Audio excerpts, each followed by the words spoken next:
On est toujours dans les lois des 3 semaines. Dernière ligne droite jusqu'à Tisha B'Av, en espérant que Bezrat Hashem, on voit d'après les informations. Hier, je parlais avec quelqu'un de Tel Aviv hier soir. Et la personne, elle me dit, je suis en train de faire mes sacs. Je lui dis, t'es en train de faire quoi? Elle me dit, je suis en train de faire mes sacs à dos parce que si, Chazvé Shalom, ils attaquent, dans mon immeuble, il n'y a pas de miklat, il n'y a pas de chambre renforcée, et on sera obligé de se sauver et faire des petites provisions pour pouvoir sortir. Donc d'après les informations, d'après ce qui se passe, j'angoisse personne, il ne faut pas s'angoisser, mais mettre que moi je ne suis pas du tout angoissé. J'attends comme un spectateur au cinéma de voir le suspense, qu'on est dans une période, même les gens qui ne sont pas du tout religieux, mon fils, il fait du vélo de compétition, il est parti réparer, il y a une roue hier, le type avec la queue de cheval, la boucle d'oreille, le tatouage et tout ça, et il lui sort des pasouks, des versets de Tanar par cœur et tout, il lui dit, tu sais, bientôt c'est Gog ou Magog. Même les gens qui ne sont pas religieux, ils ressentent ce que nous on ressent dans l'ère d'Israël. Il ne faut pas avoir peur. Il faut savoir qu'Akadosh Baruch Hu, il a dit qu'il allait transformer cette période-là en période de joie. Ok? Donc nous, on est là, on était spectateurs, on va voir ce qui se passe. Et comme il a dit le Chafetz Chaim, la dernière guerre, 10 secondes. Comme on voit les choses, c'est très fort possible. Donc Bezrat Hashem, nous pour l'instant on apprend la halachot qu'il faut apprendre jusqu'à Tisha B'Av en espérant que Bezrat Hashem, Kadosh Baruch Hu, il nous transforme en joie. Mais pour l'instant on apprend ces lois-là.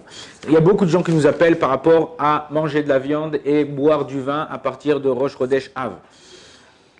Jusqu'à Rosh Chodesh inclus pour les Sfaradim, on peut manger de la viande et boire du vin. Pour les Ashkenazim, Rosh Chodesh inclus, ils ne boivent pas, ils ne mangent pas de vin. Tout ce qui est autre alcool, on a le droit de boire. Tu as le droit de boire une bière, tu as le droit de boire un whisky, d'accord? Maintenant, au niveau de la viande, on a le droit de donner à un enfant jusqu'à 9-10 ans de la viande. Tu veux leur donner de la viande, tu as le droit de lui donner de la viande. La viande, c'est interdit pour les grands. En simcha et la bebasar veyan. Il n'y a pas de joie qu'avec la viande et le vin. En général, quand tu fais une fête, tu fais une bar mitzvah, tu fais un mariage, ça, tu leur donnes pas des toasts aux gens. Ouais. Tu leur sers un bon steak, un bon truc, ça, donc tu leur sers quelque chose qui est sympathique. Donc, au niveau de la halakha, Bémet, à partir de Rosh Chodesh, on arrête de manger de la viande. Minadine, d'après la halakha, on aurait le droit de manger, par exemple, il te reste, c'était Shabbat, tu as fait un bouillon de viande, et les enfants, ils ont tapé, ils aiment bien la viande, ils ont tapé toute la viande, il reste que le bouillon avec les légumes. D'après la halakha stricte, on aurait le droit de manger ce bouillon avec du couscous. Il n'y a plus de viande. Donc, c'est un goût de viande, oui, mais c'est plus de viande. Après la halakha, on aurait le droit de le faire. Le faire et le manger, non, on ne le fait pas, mais s'il reste, on pourrait faire. La même chose, quelqu'un qui a l'habitude de manger Seuda Revit. Vous savez que à la sortie de Shabbat, ça s'appelle la Seuda de la Emouna. Pourquoi? Parce qu'en vérité, tu n'as plus de faim. Et si tu manges, c'est vraiment parce que tu as la Emouna encore à Kadosh Baruch Hu. Et ça s'appelle Seuda Revit. On dit que toute personne qui mangera Seuda Revit, il sera sauvé, Michevle Mashiach, des souffrances de la venue du Mashiach. On est en plein dedans. Donc, en vérité, que si par exemple tu as l'habitude de Motzei Shabbat de faire un vrai repas. Moi, je connais des gens, ici à Jérusalem, ils font une table, on dirait que c'est vendredi soir. Du pain, des salades, de la viande, des fois des pâtes au fromage, tout ça. Mais ils font une vraie table avec du vin, machin et ça. Ça s'appelle Seuda Revit. Celui qui a l'habitude de manger Seuda Revit de la viande, s'il reste de la viande de Shabbat, le Shabbat Razon, le Shabbat qui arrive, il peut manger cette viande-là. Ok, il n'y a aucun problème de manger cette viande-là. La même chose, comme on a dit, tu prépares un plat. Tu as préparé une kella pour Shabbat. Ouais. Et tu veux goûter si elle est bonne.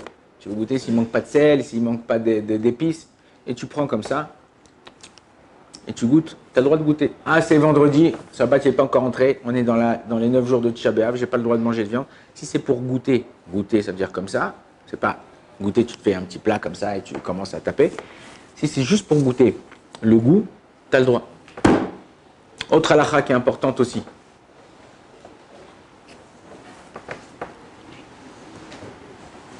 J'avais de la charcuterie dans mon frigidaire.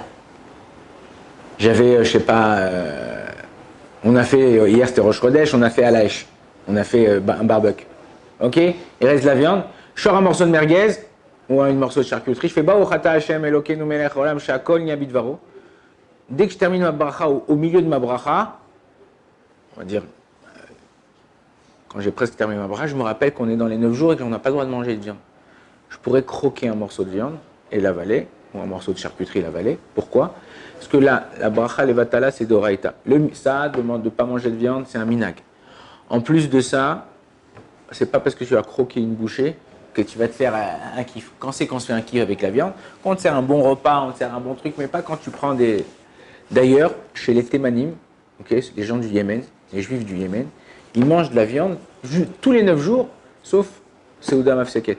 Chez les Tunisiens, certaines coutumes d'Afrique du Nord, ils mangeaient de la viande sèche, saucisson sec, juste un bridou, ouais, ça vient de chez nous. Ouais, en vérité, c'est quoi? C'est que ils mangeaient de la viande sèche, c'était pas la viande, t'as fait un steak au feu, ou t'as fait un ossadou, là, une bonne viande à la poêle ou quoi. Non.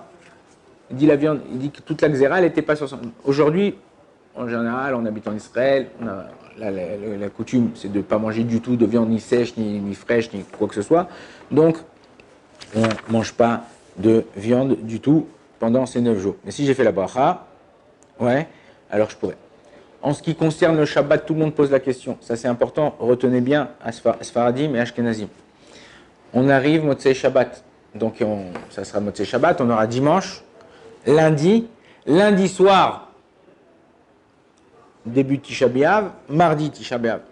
Donc, on rentre dans la semaine de Tisha B'Av. Mais même avant, on était dans les 9 jours de Tisha B'Av. On n'a pas le droit de boire du vin. Quand je fais la Havdalah, est-ce que je bois le verre de vin à la fin ou pas? Je bois le verre de vin. Nous, les Sfaradim, étant donné que c'est un vin de mitzvah, c'est pas un vin pour te saouler ou quoi que ce soit, je bois ce verre de vin. Je bois ce verre de vin. Ashkenazim, il donne ce verre de vin à un enfant. Ok? Puisque on ne boit pas de vin, on ne boit pas de vin. Il n'y a pas de différence mitzvah, pas mitzvah, on ne boit pas de vin. Non. Nous, les Sfaradim, étant donné que c'est une vin, à tel point que la halakha nous dit que la personne qui a l'habitude à chaque, je répète, chaque Birkat Amazon de faire sur du vin quand on est 3 personnes pour faire Zimoun, même Seuda Revi'it, s'il fait ou Motzei Shabbat, Seuda Shlishit, il fait sur du vin, il pourra boire du vin. Pourquoi? C'est un vin de mitzvah, c'est pas un vin de comment ça s'appelle, de kiff. En général, la majorité des gens, ils font sur du jus de raisin, parce qu'en général, le vin, comme ça, ça dérange. Comme on a dit, un enfant qui est même en Gil Chinour, jusqu'à 9, 10, 11 ans, on peut lui donner de la viande. À partir de 12 ans, 11 ans pour une fille, on évite. On est Mechaner Chotam, c'est-à-dire vraiment là, il s'approche du jeûne, d'être en âge de jeûner, en âge de comprendre bien. Alors on ne donne pas. Et surtout si c'est un enfant qui a des problèmes de santé, qui a besoin de manger des choses saines, à tel point que même une personne adulte, c'est-à-dire que même une femme qui allait, et elle a besoin de manger certaines choses copieuses pour pouvoir avoir du lait pour son nourrisson, ou quelqu'un qui est malade, une vieille personne. Il ne faut pas être mahmir, il ne faut pas prendre sur soi. Ah non, moi le minag, ça fait 80 ans, je viens du Maroc, j'ai pas mangé de viande, Calme-toi. De la même façon qu'il y a une mitzvah de ne pas manger de viande, il y a une mitzvah de manger de la viande si tu en as besoin. De la même façon qu'il y a une mitzvah de jeûner à Kippour, il y a une mitzvah de manger à Kippour. Si la personne elle est malade, elle en a besoin. Il faut faire attention à ça. Les gens ils font pas attention. Les gens ils coûte que coûte, et après lo alenu. Une fois il s'est passé avec le Chazonish. Chez Ashkenazim, le soir de Pessah, ils mangent du hain. C'est une sorte de racine ou d'herbe. C'est comme si tu dis l'arissa tunisienne, qui est la vraie. Ouais. Et eux, ils prennent le soir pour manger l'herbe amère, une cuillère comme ça. Moins de kazaït. Ils ne sont pas marmères. Okay, moins de kazaït, et il avale. Et il y avait un homme qui était âgé, qui avait un problème de cœur, qui avait un problème de ne pas manger certaines choses. Il a dit non, non, non, moi c'est Pessar, je mange et tout ça. Aosek ba mitzvah, pas tour mais la mitzvah, celui qui fait la mitzvah, il n'est pas tour des autres mitzvot, moi je trouve, hein. Et l'Olino, il a terminé à l'hôpital. C'était tellement fort.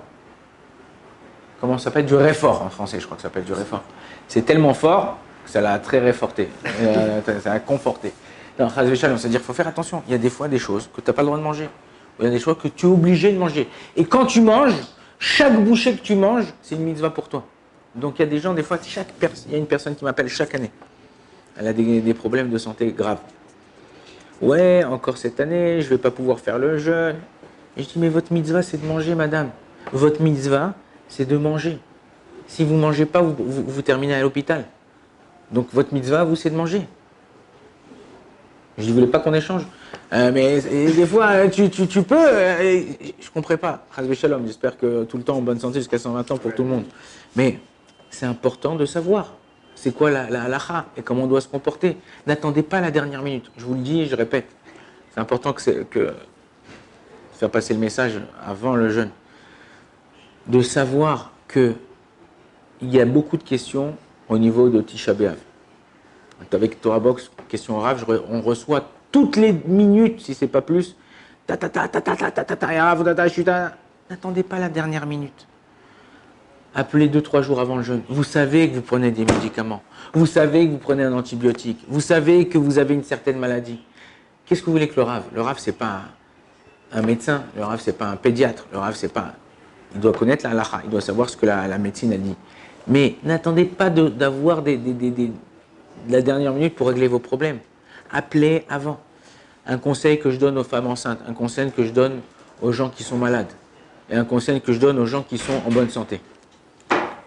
En général, veille d'un jeûne, c'est bien de manger, c'est boire sucré. En général, je leur dis de boire du jus de raisin. Parce que quoi? Il y a du raisin, il y a du liquide et il y a du sucre. Ça donne tout ce que le corps a besoin pour pouvoir tenir. Au début, je n'y croyais pas. En apprenant et en voyant au niveau de la halakha que c'était quelque chose qui était favorable, je l'ai fait et je vous promets que j'avais l'impression à 6 heures du soir, comme si j'avais bu un verre d'eau à l'instant. Pourquoi? Parce que je n'étais pas fatigué, pas mal de tête, c'est important. Alors là, on ne peut pas boire de jus de raisin ou boire du vin. Donc, du jus de raisin, entre autres. Mangez du raisin. Buvez de l'eau. Ça ne sert à rien de boire beaucoup d'eau la veille du jeûne ou à Seuda Revit. Tu vas juste gonfler ton ventre et tu vas aller plus aux toilettes le soir. Donc, buvez 2-3 jours avant. Habituez à votre corps à boire, manger du raisin, des choses sucrées.